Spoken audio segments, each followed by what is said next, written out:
Laura, me avise cuando estemos. Ya Listo, lo Luis empecé, Fernando, dale.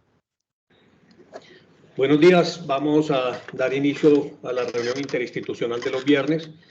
Gracias por la participación de todos.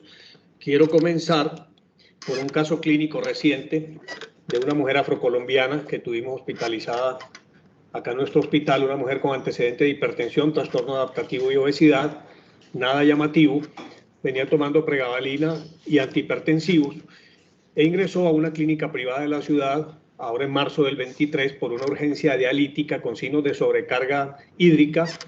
Requirió tratamiento en unidad de cuidados intensivos y terapia de reemplazo renal. Llamativo, una anemia muy profunda, leucocitos normales, tenía una trombocitopenia leve y unas pruebas de coagulación normales. Los exámenes de laboratorio de química sanguínea, realmente lo llamativo era que tenía una deshidrogenasa láctica alta, una aptoglobina muy consumida, creatinina de 5 y nitrógeno ureico de 43. Tenía una proteinuria en 24 horas, probablemente insuficiente la medición por el volumen de orina, hipocomplementemia, anticuerpos con patrón homogéneo, anticuerpos anti-ROY y anti-DNA positivos, tenía unos PANCA 1 en 20, por inmunofluorescencia, anticuerpos anti-SCL70 negativos. Le hicieron una biopsia renal en esa hospitalización donde no nos informan ni inmunofluorescencia ni microscopía electrónica y los cambios eran predominantemente cambios agudos. De manera que la idea en ese momento, según esa descripción, era el manejo con inmunosupresión. Esto se vio atrasado porque la paciente hizo una bacteremia asociada a catéter por un estafilococo y fue tratada con antibióticos con mejoría. El diagnóstico de esta paciente es el de un lupus con una injuria renal. Cuando la remiten a nuestro hospital, reevaluamos la situación de la paciente y consideramos lo siguiente. Tiene una nefritis con una injuria renal aguda, una proteinuria mayor a 500, una microangiopatía trombótica, anemia grave, esquistocitos en sangre periférica, deshidrogenasa láctica alta, aptoglobina consumida. El CUMS inicial había sido negativo y una trombocitopenia importante. Hizo una poliartritis, derrame pleural y pericárdico, más el perfil de anticuerpo que habíamos visto anteriormente. Se le hicieron nuevos estudios, la parte de infecciosas dio negativa, la parte de anticuerpos antifosfolípido también, el CUMS directo en ese momento una cruz y el CUMS fraccionado negativo. El TAC de tórax mostraba un predominio de un patrón de vidrio esmerilado en la base derecha. El radiólogo considera el diagnóstico diferencial que ven ahí de P. girovechi, toxicidad medicamentosa y menos probable una NINE, un derrame pleural y pericárdico, ascitis en la ecografía abdominal, había una disfunción sistólica leve del ventrículo izquierdo y un aumento de la presión sistólica pulmonar con derrame pericárdico en la eco. En ese momento decidimos empezar ciclofosfamida, prednisona, dosis de 1 miligramo kilo, ya había recibido pulsos, eritropoyetina, hemodiálisis y el manejo antihipertensivo. En esta tabla les muestro el comportamiento de los principales exámenes de laboratorio. Entonces, esta es la hemoglobina que tenía en la clínica privada donde estuvo inicialmente y estos son los valores de hemoglobina que comienzan acá en nuestro hospital. En realidad ella nunca tuvo una anemia profunda como la que había presentado en la primera hospitalización. La trombocitopenia tampoco fue una trombocitopenia muy marcada, pero en todos los hemogramas que se hicieron desde el ingreso aparecía una cruz de esquistocitos, deshidrogenasas lácticas elevadas, un consumo muy profundo de la aptoglobina, demostrada en un par de ocasiones, y una elevación importante de los azoados. El 29 de mayo, cuando llevaba ya unos 6-7 días de tratamiento inmunosupresor, decidimos comenzar recambios plasmáticos.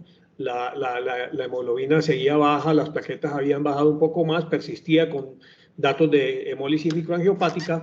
A ella se le hicieron 7 recambios plasmáticos de 1.5 volemias con plasma, valga la redundancia. Y después del último día de los recambios se le puso la primera dosis de rituximab y miren ustedes la evolución, deshidrogenasa láctica normal, aptoglobina normal, la creatinina quedó en falla renal crónica y las plaquetas y la hemoglobina se estabilizaron en los valores que ustedes ven ahí. Acá en el hospital se le hizo una nueva biopsia renal. Desgraciadamente la mayoría de los glomérulos estaban globalmente esclerosados, mucha hipercelularidad endocapilar en todos los que eran visibles. No se identificaron microtrombos, que lo interpretamos como debido a ese gran daño crónico que había. La mayoría de los glomérulos esclerosados tenían semiluna fibrosa, había compromiso tubulointersticial crónico muy importante y no se demostró vasculitis ni alteración de las arteriolas.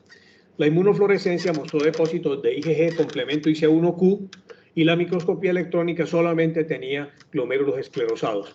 De manera que el diagnóstico que se hizo fue una nefritis lúpica esclerosante avanzada, probablemente de origen de una clase 4 con cambios crónicos, índice de cronicidad de 11 de 12, índice de actividad de 7 y 83% de los glomérulos con esclerosis. Después de que la paciente salió, nos llegaron los niveles de Adams 13 con una actividad del 76%. Estos son los aspectos que yo quiero discutir este rato con ustedes. ¿Cómo las clasificamos, las microangiopatías trombóticas? ¿Qué mecanismos están implicados y cuáles participan en lupus? ¿Qué implicación tienen estas microangiopatías en la enfermedad? ¿Cómo enfocamos el diagnóstico? ¿Y cuál es la evidencia del lupus de las diferentes modalidades de tratamiento?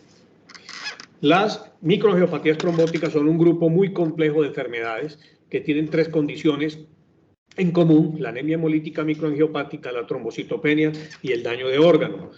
Y hay 2 principales patrones identificables, no los únicos, pero son 2 principales patrones. Está el de la deficiencia grave de Adams 13, que caracterizaría la púrpura trombocitopénica trombótica, que se debe a mutaciones homocigotas de la síntesis de la proteína, y también por anticuerpos autoinmunes o por anticuerpos que sería una PTT autoinmune probablemente adquirida. Y por el otro extremo tenemos el síndrome hemolítico urémico atípico, que se caracteriza por una desregulación de la vía alterna del complemento, principalmente con depósitos de complejos, específicamente el complejo de ataque de membrana, y un concepto que viene apareciendo en los últimos años, que es el de síndrome hemolítico urémico atípico primario y secundario. Realmente las microangiopatías trombóticas son muchas, y en esta primera publicación les muestro cómo clasifica este autor esas enfermedades. Entonces, en primer lugar estaría la PTT, en segundo lugar estaría el síndrome hemolítico urémico mediado por complemento, la asociación a infecciones, especialmente la toxina Shiga en E. coli, principalmente en E. coli, algunas bacterias, virus, incluso parásitos se han implicado, la coagulación intravascular diseminada, las enfermedades autoinmunes, el lupus y el síndrome antifosfolípido, las principales, pero muchas otras situaciones como embarazo, malignidad, trasplante de órganos sólidos y también trasplante hematopoyético, y varios medicamentos para recalcar acá o para resaltar los inhibidores de la calcineurina. Dice el autor que hay algo muy interesante, y es que el diagnóstico de síndrome hemolítico urémico es bastante retador, porque la clínica puede ser insuficiente para diferenciarlo de otras microangiopatías trombóticas. Normalmente uno ve que en esta enfermedad hay un prominente compromiso renal, pero hasta la tercera parte de ellos pueden tener compromiso multisistémico, neurológico, gastrointestinal, cardiovascular, etcétera. Se ha intentado diferenciarlos de otras microangiopatías mediante la medición de los factores terminales de la cascada del complemento, especialmente el C5A y el complejo de ataque de membrana. Sin embargo, hay una superposición en los niveles de esto entre la PTT y el síndrome hemolítico urémico. El 10% aproximadamente de estos pacientes tienen anticuerpos contra el factor H, un factor importante en la regulación de la cascada, especialmente de la vía alterna. Pero resulta que aquí hay algo muy interesante, y es que hay formas adquiridas que tienen este anticuerpo, pero que están condicionadas por una condición genética, con una codificación genética normal de algunos de estos factores del complemento, especialmente las proteínas 1 y 3 del factor H. El 15% de las microangiopatías trombóticas inmunes están determinadas por las enfermedades reumatológicas autoinmunes, que sería como el foco grande de nuestra discusión de hoy. Los factores pronósticos de la recaída y la mortalidad son similares a la PTT clásica. Sin embargo, el compromiso clínico es muy heterogéneo en estas enfermedades. Y la primera manifestación de un lupus o de un síndrome antifosfolípido catastrófico puede ser una anemia microangiopática hemolítica, trombocitopenia con actividad normal de Adams 13. Por último, es muy importante que tengamos en cuenta que en algunas de las biopsias renales, especialmente pacientes refractarios, encontramos microangiopatía renal pura, sin compromiso hematológico, ni neurológico, ni ninguna otra parte, y realmente esto hace parte de ese espectro. Hoy viene la propuesta de que las microangiopatías trombóticas con enfermedades subyacentes, pero con Adams 13 normal, se llame el síndrome hemolítico urémico secundario, y es de las cosas importantes a tener en cuenta. En el 2019 aparece este estudio multicéntrico francés que incluye 654 pacientes y que ya clasifica las MAD en primarias y secundarias. Fíjense ustedes que las primarias representan solamente el 6% de esta cohorte o de este estudio. Primero la PTT, segundo el síndrome hemolítico urémico, pero van ahí pegaditas. Y dentro de las secundarias, las enfermedades autoinmunes ocupan el 7º lugar. Primero el embarazo, después la infección, casi iguales, drogas, malignidad, trasplante y enfermedades autoinmunes. Y dentro de las enfermedades autoinmunes, el lupus ocupa el primer lugar, el 29% de ellas, 2.5% del total, y el síndrome antifosfolípido ocuparía el segundo lugar. Pero también se presentan esclerosis sistémica, tiroiditis, criobulinemias, incluso en pacientes con miopatías se han encontrado. Ahora viene algo muy importante. Diferenciar las microangiopatías trombóticas primarias y secundarias es un asunto crítico y en eso vamos a estar insistiendo. ¿Por qué? Porque no responde la MAD primaria a las medidas de soporte. Pero hay algo que es difícil y es que la diferencia no es absoluta. Ya vamos a ver en el camino que algunos pacientes con mutaciones del factor H tienen anticuerpos, pero que algunos pacientes con lupus, en los que no hay detectada inicialmente una mutación, también los hace, y esto hace difícil ese diagnóstico diferencial. Muy bien. La segunda publicación grande de este grupo francés ya es un registro ya mucho más completo, donde quieren evaluar el comportamiento de las enfermedades autoinmunes con microangiopatía mediante un análisis cross-sectional en el que incluyen pacientes con microangiopatía trombótica, enfermedades autoinmunes, con actividad de Adams 13 de 20% o más. Y lo comparan con el registro histórico de síndrome hemolítico urémico en mayores de 18 años que tuvieran Adams 13 detectable. Shiga, excluyen las personas que tengan toxina Shiga, cáncer, VIH, hipertensión maligna, etc. Y quieren comparar cómo se comportan estos dos grupos. Entonces, las enfermedades autoinmunes de ese total de pacientes tuvieron 41 y fíjense que lo más frecuente era cualquiera de ellas asociada al síndrome antifosfolípido, seguida por lupus, esclerosis sistémica, SAF primario y ya otros con menor número, Sjögren, superposición, enfermedad mixta y vasculitis sistémica.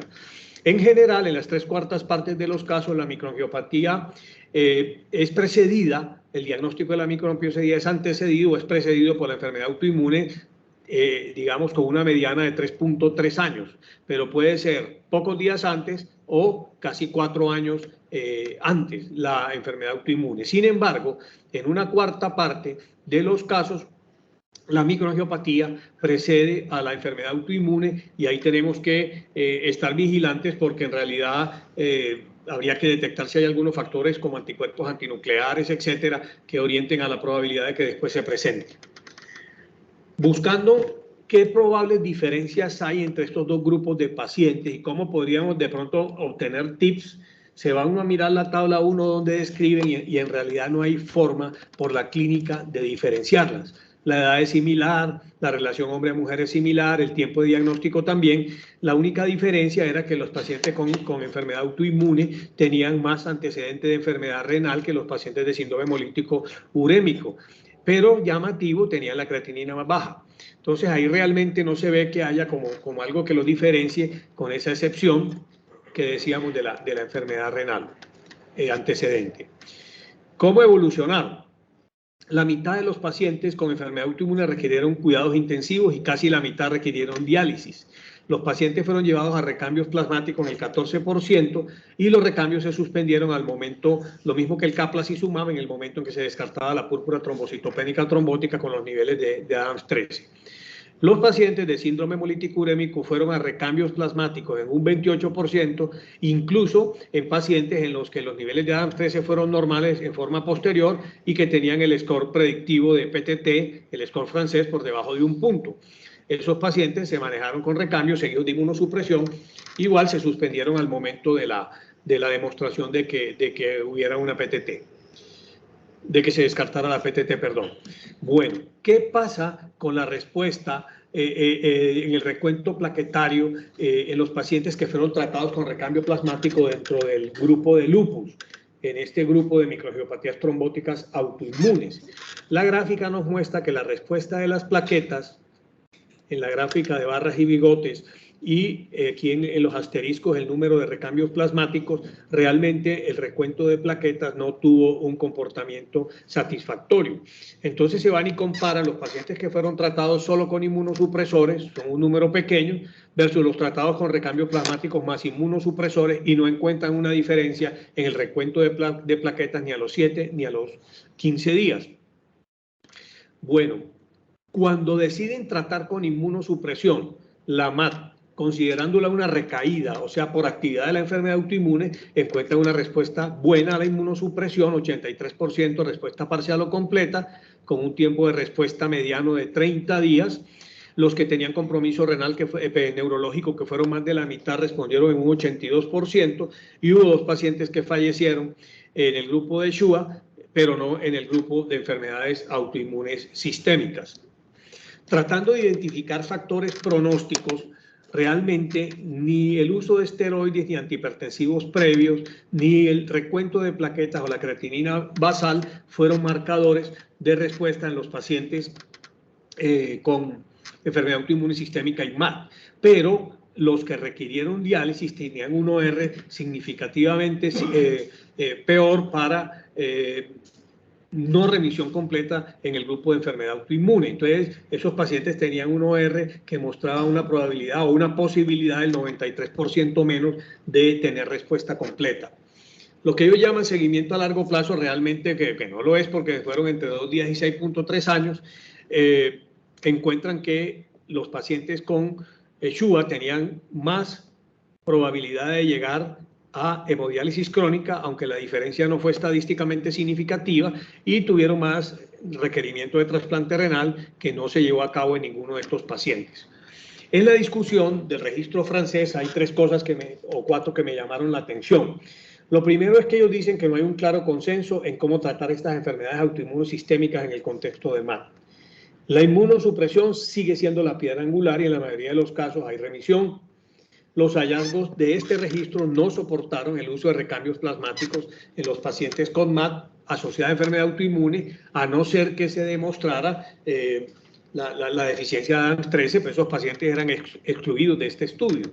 Y consideran, con base en una referencia de Cervera y colaboradores, que a diferencia de los pacientes con SAF catastrófico, el eculizumab no podría ser promovido en pacientes con microangiopatías trombóticas asociadas a enfermedad autoinmune hasta ese momento.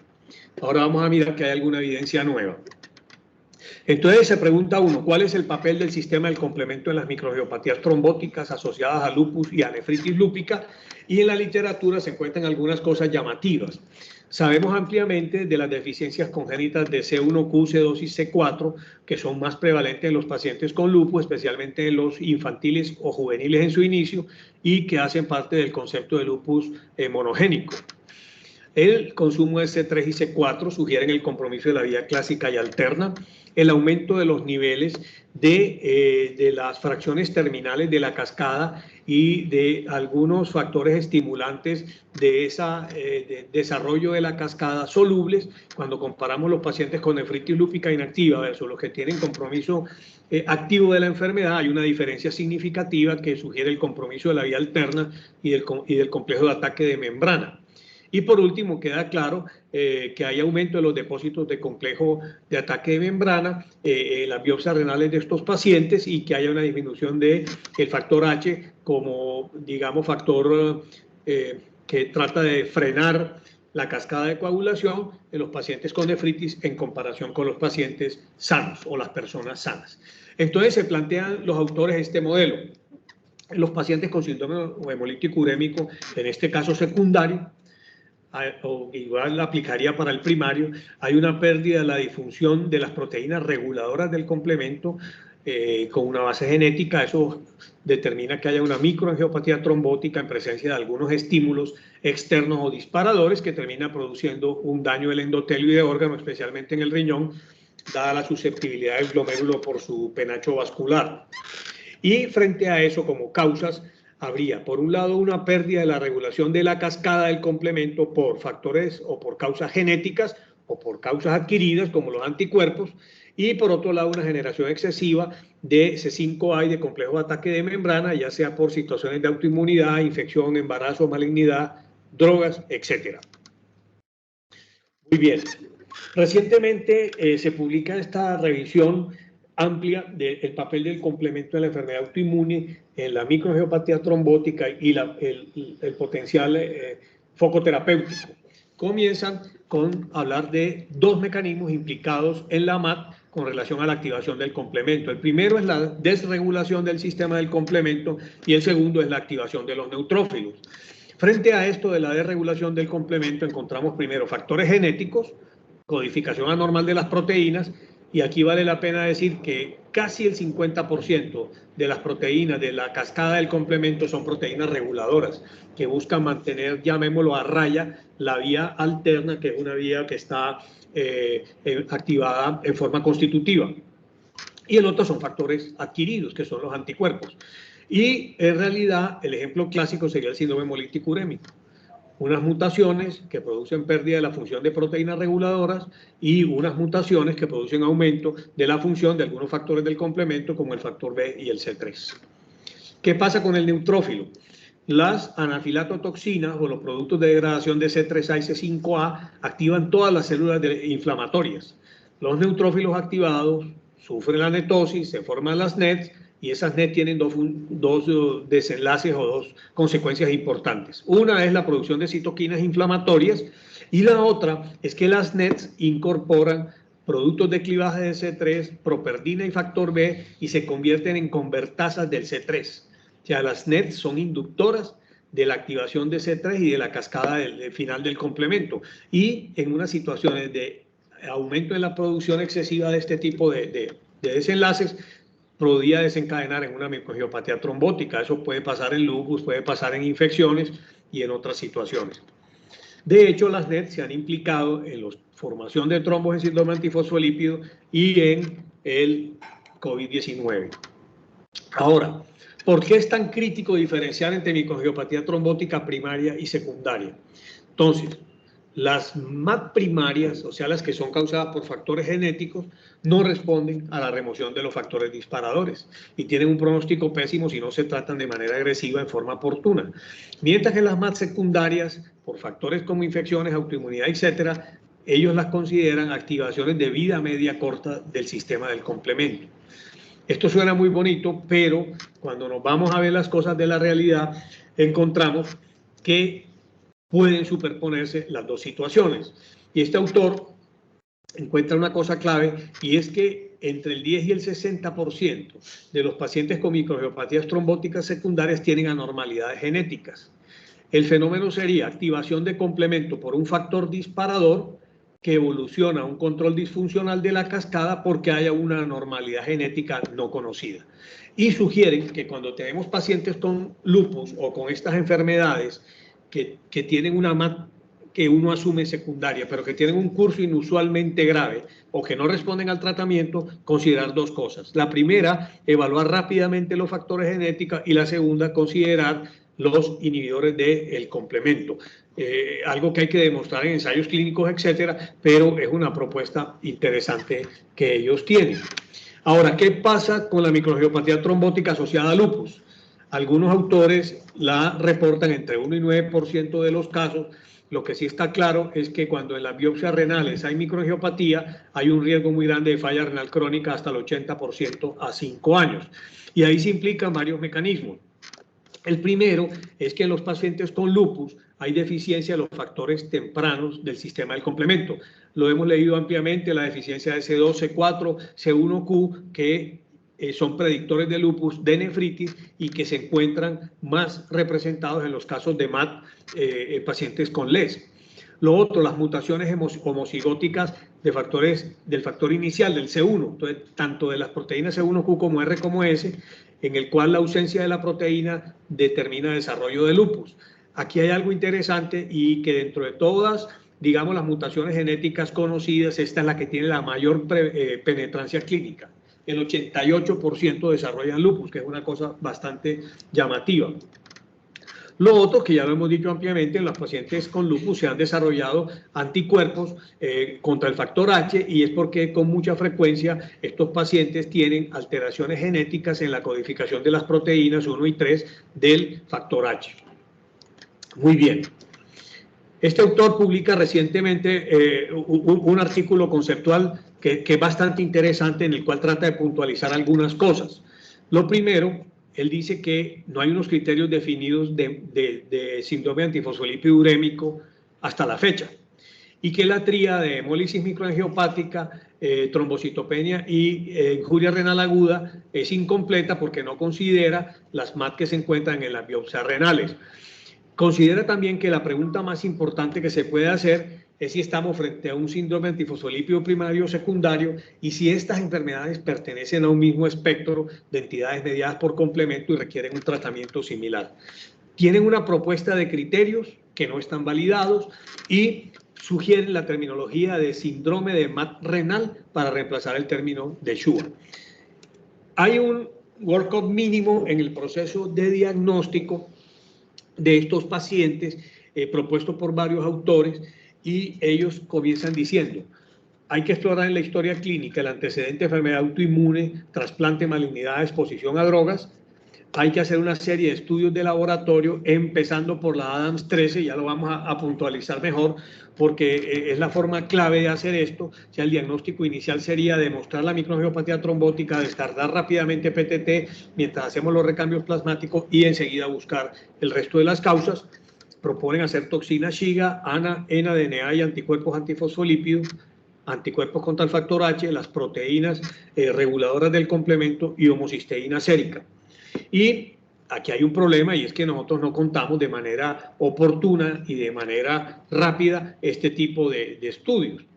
Entonces, les quería traer simplemente a manera de recorderis lo que se desarrolló hace unos años en la Universidad de Boston, que es este modelo predictivo para determinar qué pacientes tienen alto riesgo de tener deficiencia grave de Adams 13, o sea, de PTT. Lo que ellos hacen es coger una cohorte de más de 200 pacientes, después se quedan con ese número, y lo que hacen es buscar cuáles son los factores que se asocian en un modelo multivariante a tener una deficiencia profunda de PTT. Y encuentran que tener las plaquetas por debajo de 29.000, creatinina por debajo de 1,8, INR normal, volumen corpuscular bajo y hemólisis, tenían unos OR muy significativos para asociarse con esto. Y desarrollan este modelo predictivo en el cual tener plaquetas por debajo de 30.000, hemólisis, no tener cáncer, no tener trasplante, volumen corpuscular por debajo de 90, INR normal y creatinina de menos de 2, son 7 puntos que ellos interpretan de la siguiente manera, o lo validan de la siguiente manera. Si hay más de, sí, o sea, si hay 6 o 7 puntos, la probabilidad es muy alta de que el paciente tenga deficiencia de PTT, de Adams 13, o sea, que tenga PTT. Y si el score está entre 0 y 4, es muy baja. Nuestra paciente tenía hemólisis, no tiene antecedente de cáncer, no tiene historia de trasplante de órgano sólido, y tenía un volumen, tenía el INR normal. O sea, la paciente nuestra tenía 4 puntos, o sea, la probabilidad de ella era baja de tener una deficiencia de Adams 13 tal como se comportó. Y cuando ellos validan este score en una cohorte de derivación y de validación interna y externa, encuentran una sensibilidad y especificidades muy altas, con un área bajo la curva muy significativa y con unos valores predictivos de más del 90%. Entonces nosotros tendríamos ese instrumento mientras nos llega el reporte de Adams 13, que como ustedes vieron se demora a veces hasta más de un mes. Muy bien. ¿La inhibición del complemento juega algún papel en la nefritis? ¿Qué evidencia hay de que esto sea de esta manera? Hace ya unos años comienzan a publicarse algunos estudios pequeños que tratan de mirar si la inhibición del complemento tiene algún papel en esto. Entonces está este primer estudio, que es uno retrospectivo, en el cual se incluyen un número pequeño de pacientes con microangiopatía trombótica y nefritis lúpica. A todos les miden actividad de Adams 13, anticuerpos contra el factor H y un pool de 12 genes relacionados con mutaciones del complemento. les dan un tratamiento con eculizumab. Este es el esquema que aprueba la FDA para síndrome hemolítico urémico.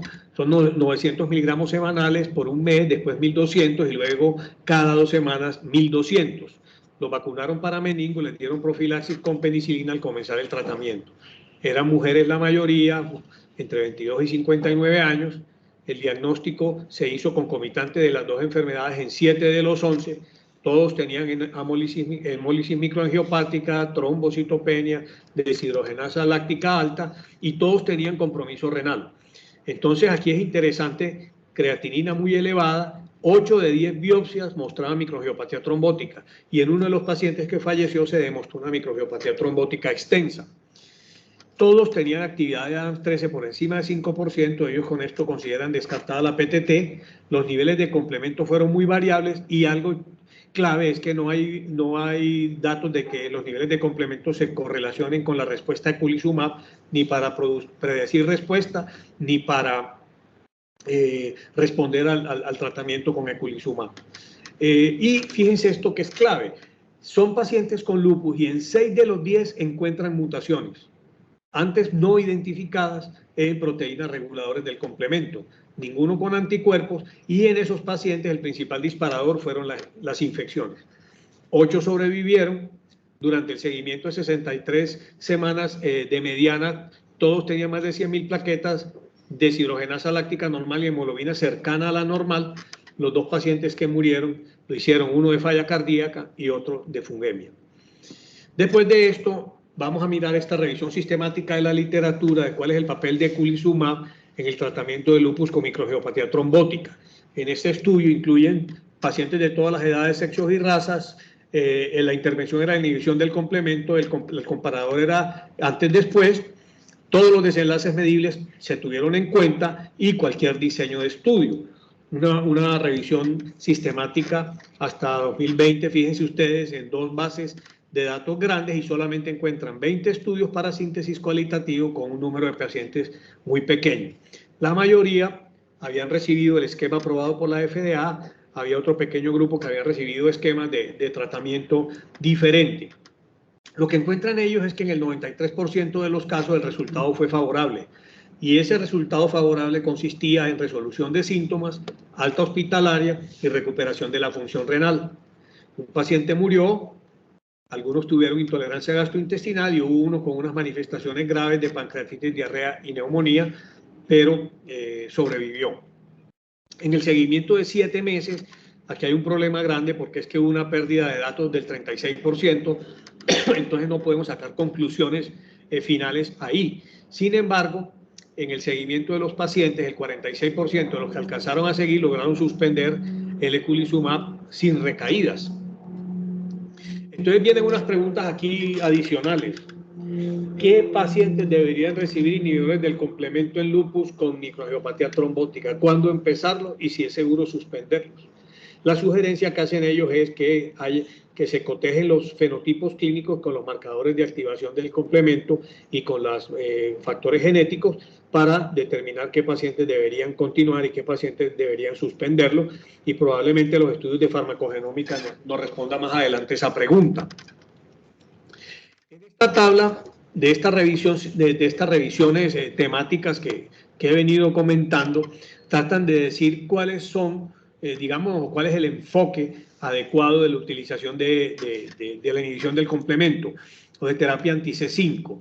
Y nos centraremos en estos 2 puntos. Dice el autor que en los pacientes con enfermedad autoinmune, con un claro papel definido de patogénico del complemento, deberíamos considerar la inhibición de C5 en la punta del iceberg del tratamiento de estos pacientes, y que eso cambiaría pues si futuros ensayos clínicos dicen otra cosa, pero que si tenemos pacientes en los que no hay una clara papel del complemento en la patogénesis, esos pacientes no deberían ser considerados para inhibición de C5 excepto en estudios clínicos. Yo creo que esto realmente es difícil para nosotros en este momento, pero nos resalta la importancia de que los pacientes sean evaluados para las mutaciones genéticas, independiente de que tengamos una enfermedad secundaria, tal como hemos ido mostrándolo durante toda la charla. Entonces, volviendo a esto del enfoque mínimo, entre comillas, lo primero es identificar rápidamente la microangiopatía trombótica con la hemólisis microangiopática, la trombocitopenia, descartar rápidamente PTT, hacer los estudios paraclínicos etiológicos, una evaluación genética profunda. Ayer me enteré, interesante, que ese perfil genético está incluido en el plan obligatorio de salud aquí en Colombia, y tratar los disparadores, hacer recambios plasmáticos mientras llega los niveles de Adams 13 y en los casos graves y refractarios considerar los inhibidores del complemento. Ahora, dicen ellos que incluso en los países de altos ingresos todos estos exámenes no están disponibles ni en forma rápida ni en forma fácil. Entonces, como lo urgente es descartar a Adams 13, centrémonos un poquito en ese punto. ¿Por qué es tan importante? Porque tiene una morbimortalidad muy alta y porque responde muy bien al tratamiento si empezamos en forma urgente los recambios, los inmunosupresores y ahora el Caplacizumab. Si no tenemos resultados oportunos, tenemos estos dos scores que nos ayudan a predecir qué pacientes podrían tener deficiencia grave de Adams 13 y ambos tienen un valor predictivo negativo muy alto, un valor predictivo positivo muy alto, perdón, para sospechar esa enfermedad. Solamente una vez que se hayan descartado todas las causas de microangiopatía trombótica, nos quedaríamos con el diagnóstico de síndrome antifosfolípido, perdón, de síndrome hemolítico urémico atípico, de modo que las decisiones que tomamos al principio tienen un potencial de error, de incluir otras causas de MAT y de hacerle recambios plasmáticos a pacientes que ni van a responder ni lo tienen indicado. Hay una situación puntual que quise resaltar en esto del papel del complemento en estas enfermedades, y es el de los anticuerpos contra el factor H. Entonces, clásicamente lo que se ha visto es que es una forma autoinmune muy interesante de síndrome hemolítico urémico atípico que afecta a adolescentes y que se debe a una lesión homocigótica de las proteínas que hemos estado comentando en el factor H. Son anticuerpos de IgG o IgM. Pero lo que llama más la atención es que esos anticuerpos se han empezado a detectar no solamente en variantes genéticas, sino en enfermedades coexistentes como autoinmunes y gamapatías monoclonales, incluso en personas sanas. Dicen que hasta en un 33% en algunas poblaciones y no se sabe qué papel patogénico tiene. Y aquí es clave porque tendríamos una enfermedad como lupus, definir si tiene el factor genético de base y tendríamos ahí datos clave para el tratamiento de esos pacientes. ¿Cómo se han tratado esos pacientes? Con recambios plasmáticos, especialmente si hay manifestaciones graves extrarrenales, con inmunosupresión y con bloqueo del C5, y en los casos publicados están combinados de diferente forma estos esquemas de tratamiento. Recientemente se publica un caso me parece muy interesante porque es muy explicativo del comportamiento de los anticuerpos antifactor H en pacientes con lupus. Es un hombre de 24 años que se le había diagnosticado previamente un lupus con leucopenia, artritis y nefritis mesangial y que llega a urgencias con una injuria renal aguda, una pancitopenia, 3 cruces de esquistocito en sangre periférica, consumo de lactoglobina, DHL alta, una disminución muy marcada de los niveles de C3, C4 con unos niveles altos de anti-DNA, un sedimento urinario con hematuria y con piuria y cum directo negativo. Cuando al paciente le hacen todo el estudio de esto del complemento, encuentran que tiene unos niveles muy bajos de C1Q, de CH50, pero tiene unos niveles normales de Adams 13 y de las proteínas reguladoras del complemento, el factor H, factor I y el factor B. Sin embargo, había unos anticuerpos en títulos muy altos contra el factor H de más de 250 unidades. Y era muy interesante porque ese paciente se sometió a recambios plasmáticos, inmunoglobulina intravenosa y posterior rituximab y tuvo una evolución excelente y no tuvo recaídas durante el seguimiento que ellos publican. Hemos estado hablando del papel del complemento y mirar la importancia que esto tiene, pero ¿qué sabemos de púrpura trombocitopénica trombótica y lupus? O sea, ¿qué pasa con la PTT? Ya desde hace varias décadas se viene estudiando esto de la expresión de los anticuerpos contra Adams 13 y los niveles de Adams 13 en los pacientes con lupus y microangiopatía trombótica. En el 2009 se planteaba que había 3 grupos de pacientes con lupus y PTT en el contexto de los niveles de Adams 13. El primero era un grupo que tenía deficiencia muy grave con inhibidores de tipo IgG, de la enzima. El otro era que tenía una deficiencia moderada, que podía o no tener anticuerpos, y había otro que tenía niveles normales o levemente por debajo, pero que no tenían anticuerpos inhibidores. Entonces esto era llamativo. De pronto, en el contexto del conocimiento actual, algunos de estos pacientes con niveles normales o subnormales tendrían más bien un síndrome hemolítico urémico secundario. Posteriormente aparece este artículo en el cual se evalúan pacientes con y sin PTT, pero con lupus todos, y encuentran que los pacientes obviamente tienen con PTT tienen menores niveles de Adams 13, y encuentran incluso en personas sin PTT anticuerpos neutralizantes, no neutralizantes de la enzima hasta en el 13%. Y en pacientes con lupus o con síndrome antifosfolípido se pueden encontrar, independientemente de la presencia de PTT, hasta 18% de pacientes con anticuerpos anti-Adams 13.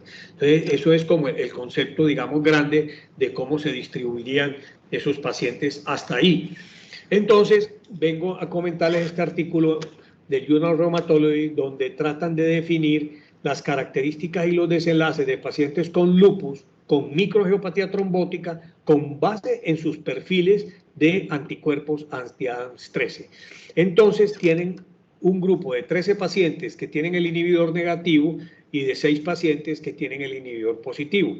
Los datos demográficos no ayudaron para ningún en cuanto a la diferencia. Eran mujeres jóvenes la mayoría, fíjense el promedio de 21 años, el tiempo entre el comienzo de los síntomas y el diagnóstico no fue diferente, la actividad lúpica en medida por SLEDAI no fue diferente, pero encontramos, por ejemplo, que los pacientes que tienen el inhibidor negativo tienen un consumo de complemento más marcado, niveles de complemento C3 más bajo, hablando de la opción del SHUA, y encontrábamos que los pacientes que tenían inhibidor tenían las plaquetas más bajitas, pero los que no lo tenían hemoglobina más baja. Hasta ahí realmente, digamos que el complemento ayudaría un poco, pero tampoco es que sea la gran cosa. Pero cuando vemos el compromiso renal, las cosas cambian y ahí de pronto podríamos estar orientando un poco estos subgrupos. Los pacientes que tenían inhibidor negativo de Adams 13, todos tenían compromiso renal versus ninguno de los que tenía, el inhibidor positivo. Por el contrario, los que tenían el inhibidor positivo, todos tenían compromiso neurológico, mientras que solamente la cuarta parte de los negativos lo tenían. Estos pacientes con inhibidor negativo, vuelvo y digo, probablemente SHUA, o casi con seguridad SHUA, tenían mayores niveles de creatinina, la tasa de filtración glomerular más baja y tenían más proteinuria que los pacientes que tenían criterios para púrpura trombocitopénica trombótica. Como cosa llamativa, los pacientes con el inhibidor llevaron más a recambios plasmáticos que los pacientes con Adams 13.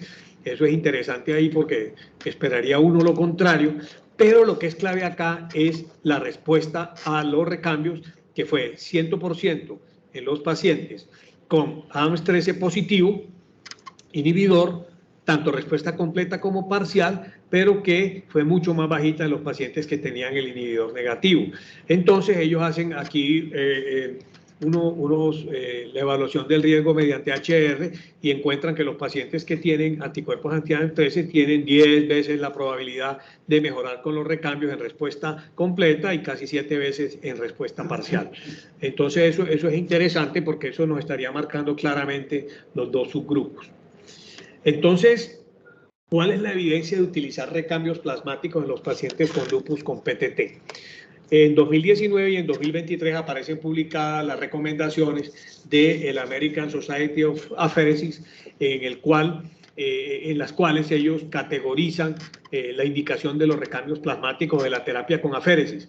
En la categoría 1 serían los pacientes en los que la aféresis terapéutica es el tratamiento de primera línea. La categoría 2, en segunda línea, solo o en combinación con otros medicamentos. En la 3, en el que no está establecido, las decisiones se toman individualmente. Y en la 4, en la que podría ser nocivo y solamente se recomendaría con base en aprobación del Comité de Ética. Y los grados de recomendación los dan por grade. ¿Cuál sería la razón fundamental de hacer aféresis terapéutica en pacientes con lupus? Remover complejos inmunes y autoanticuerpos. Pero ¿qué pasa? Que los ensayos clínicos fallaron. Los ensayos clínicos en nefritis y en lupus. Las guías, revisando ese concepto, solamente dicen las de 2012 para tratar glomerulonefritis rápidamente progresiva en embarazo y las de 2020 que rara vez está indicado el recambio plasmático, ¿cierto? Podría ser una opción en pacientes con manifestaciones muy graves, neurológicas graves, hiperviscosidad, crioglobulinemia, hemorragia alveolar difusa. Las guías británicas lo soportan para esas indicaciones, además para SAF catastrófico y PTT. Y hay casos exitosos publicados. Entonces, aquí está el resumen de las modalidades y las indicaciones. En lupus, en PTT, los recambios plasmáticos son categoría 1, recomendación 1A. Ahí no cabe ninguna duda. En síndrome hemolítico urémico, el tratamiento sería solamente en casos graves de síndrome hemolítico urémico o de síndrome hemolítico urémico inducido por toxina Shiga, aunque los niveles de recomendación y las categorías son muy bajitas. Y en lupus, los recambios plasmáticos estarían indicados en complicaciones graves con un nivel, una categoría 2 y una recomendación 2C. Dicen que más de 3 o 6 realmente no son bastante cuestionables. Eso en el contexto de lupus. Si nosotros llegamos al punto de que un paciente con lupus tiene una PTT, ahí la indicación sería otra, ahí la indicación sería esta, ¿cierto? Sería una PTT secundaria si logramos definir que el paciente tiene unos niveles por debajo del 10% de Adams 13. Entonces, eso es muy importante porque sería como la forma de interpretar o de aplicar. Esta última diapositiva o este último estudio nos va a contestar una pregunta o trata de contestar una pregunta, es si la anticoagulación tiene algún papel acá. Y me parece muy interesante a raíz de una experiencia personal de una paciente con una proteinuria persistente, con microangiopatía trombótica probable renal porque no tenía anemia hemolítica microangiopática, pero que tenía esquistocitos circulantes y que respondió perfectamente a anticoagulación que se hizo en forma empírica porque las biopsias renales cayeron en médula en las dos ocasiones. Entonces me llamó mucho la atención este estudio en el cual tienen 97 pacientes con microangiopatía trombótica renal y los anticoagulan. Y encuentran que una parte los anticoagulan, los otros no. Encuentran que los pacientes anticoagulados tenían una mayor probabilidad de remisión completa, lo contrario en la remisión parcial, y la falla terapéutica fue menor en los pacientes que eran anticoagulados. Y en el grupo de antifosfolípido, que era 61, era más pequeño, ya la no respuesta y respuesta parcial no mostraron diferencia, pero sí había una diferencia significativa en la respuesta renal completa. Y encuentran ellos unos factores asociados a que el paciente responda a anticoagulación. Y eran los que tenían antifosfolípido positivo, que tenían anticuerpos anti-DNA positivo o que tenían hallazgos de microangiopatía trombótica crónica en la biopsia renal. Ahí queda esa pregunta. Yo creo que este tema deja más preguntas que respuestas. Es un tema bastante complejo, pero creo que es muy importante que lo puntualicemos porque tenemos pacientes de alta complejidad que debemos manejar. En esta ocasión tuvimos la oportunidad de manejarlo con el grupo de medicina interna y con el grupo de microangiopatías trombóticas del hospital y fue un caso que nos enseñó mucho.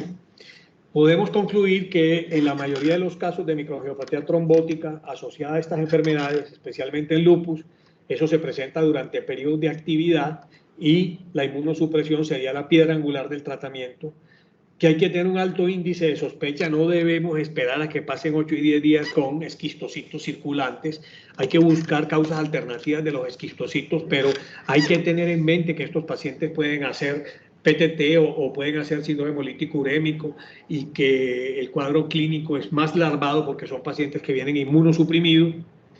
Tratar primero lo más urgente, medidas de soporte, recambios plasmáticos y pedir los niveles de Adams 13 para definir si el paciente debe o no seguir con los recambios de acuerdo a los derroteros de esta enfermedad y si se comienza o no Caplacizumab.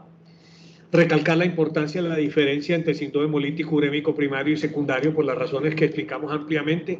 Incluso si hay causas secundarias definidas, hay que hacer la evaluación genética porque eso nos puede hablar del pronóstico y de la probabilidad posterior de un trasplante. La utilidad de rituximab, inhibir complemento y anticoagulación por ahora tienen un bajo nivel de evidencia, pero es bastante improbable que vaya a haber ensayos clínicos en esta situación tan dramática y tan rara como las microangiopatías trombóticas. Muchas gracias por su atención, eso era lo que quería comentarles. Si tienen algún tipo de pregunta o discusión, podemos proceder a ella.